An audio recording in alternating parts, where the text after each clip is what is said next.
हम लोग एमए की हिंदी भाषा से जो लोग एमए कर रहे हैं उसके लिए प्रथम सत्र में प्रथम सेमेस्टर के तृतीय प्रश्न पत्र के बारे में बात कर रहे हैं, प्राचीन एवं मध्यकालीन काव्य। और इसमें अब हम थोड़ी देर के लिए संक्षेप में कबीर की दार्शनिक विचारधारा के बारे में एक बात कर लेते हैं, क्योंकि कबीर के बारे में अगर बात करनी है और दार्शनिकता की बात नहीं करनी है तो कबीर के बारे में बात करने का कोई लाभ नहीं, कोई फायदा नहीं, कोई जरूरत नहीं, बात ही मत करो आप।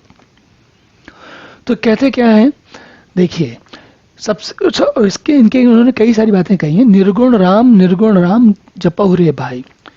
तो अब आप सोचिए आज के समय में, देखिए और आगे दिखाता हूं आपको, और आगे दिखाता हूं। दशरथ सुत त्यहु लोक बखाना, राम नाम का परम है आना।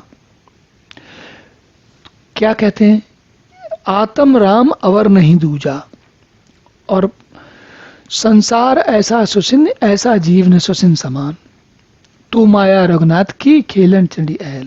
तो जरा एक काम करते हैं, भगवान राम के नाम से ही लेते हैं।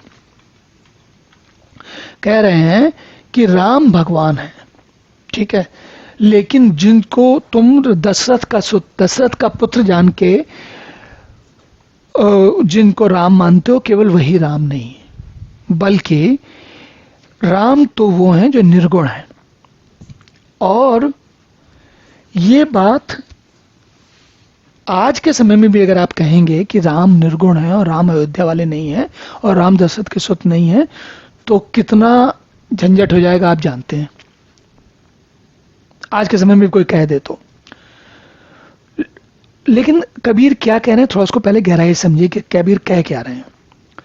कबीर ये कह रहे हैं कि राम दशरथ के सुत हैं, वो ठीक है, लेकिन राम उससे बहुत अधिक कुछ है, आप उसी में मत अटको। क्यों? क्योंकि कबीर को पता है क्या, कि कोई ऋषि मुनि पहले कह गए, रम्यते इति रामा, जो हर जगह रमता है वही राम है। कबीर कह रहे हैं कि तुम राम को अटकाते क्यों हो, उतनी जगह छोटी जगह क्यों रोक लेते हो कि वो दशरथ के सुत थे और फलाना ढिमका। क्यों? राम तो बहुत कुछ है, राम तो तब भी थे, आज भी हैं, तब भी हर जगह व्याप्त थे और आज भी हर जगह व्याप्त हैं। अगर राम नहीं है तो ये धरती, ये ब्रह्मांड, ये चल कैसे रहा है? ये राम के कारण तो चल रहा है। तो आपके लिए ध्यान रखने की बात यह है कि कबीर विद्रोह, अब जो व्यक्ति ऐसी बात कह रहा हो उसको सोचिए आप उसको क्या कहेंगे, उसको दार्शनिक कहेंगे, विद्रोही कहेंगे, समाज सुधारक कहेंगे, या वेदांती कहेंगे। तो बात को मैं यहीं छोड़ता हूं, क्योंकि ये विषय अधिक दर्शन का है, भाषा का उतना नहीं है जितना कि दर्शन का विषय है। लेकिन फिर भी भाषा तो ऐसा तो है नहीं कि अपने आप में चल रही है अकेले, दर्शन और भाषा अलग अलग नहीं है। और उसमें भी लोग बाग कंफ्यूज हो जाते हैं बीच बीच में कि भाई ये क्या दर्शन और क्या भाषा। भारत का दर्शन एक अलग, वो भारत का दर्शन और पाश्चात्य फिलॉसफी, वो दोनों एक चीजें नहीं है।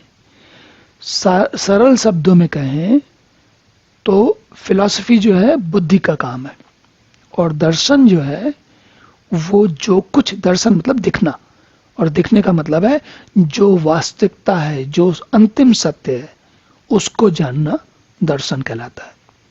तो इसलिए कबीर की दार्शनिक, आप कबीर के दोहे पढ़ के देखिए और आप शांति से देखिए, बहुत सारी वेबसाइट पे मिल जाएंगी आपको, बहुत सारी उनके बारे में जानकारी मिल जाएगी कबीर के बारे में। आप जरा पढ़िए, स्वयं परीक्षा कीजिए और फिर मजा लीजिए इस बात का कि भाई कबीर जो कह रहे हैं वो क्यों कह रहे हैं और कैसा कह रहे हैं। और सोच कर देखिए कि जिसको कभी कोई स्कूल कॉलेज जाने की सुविधा नहीं मिली, उस व्यक्ति ने क्या पढ़ा और क्या बताया। चलिए अब यहीं रुकते हैं, अगले सत्र में किसी और विषय को लेकर पुनः मिलेंगे।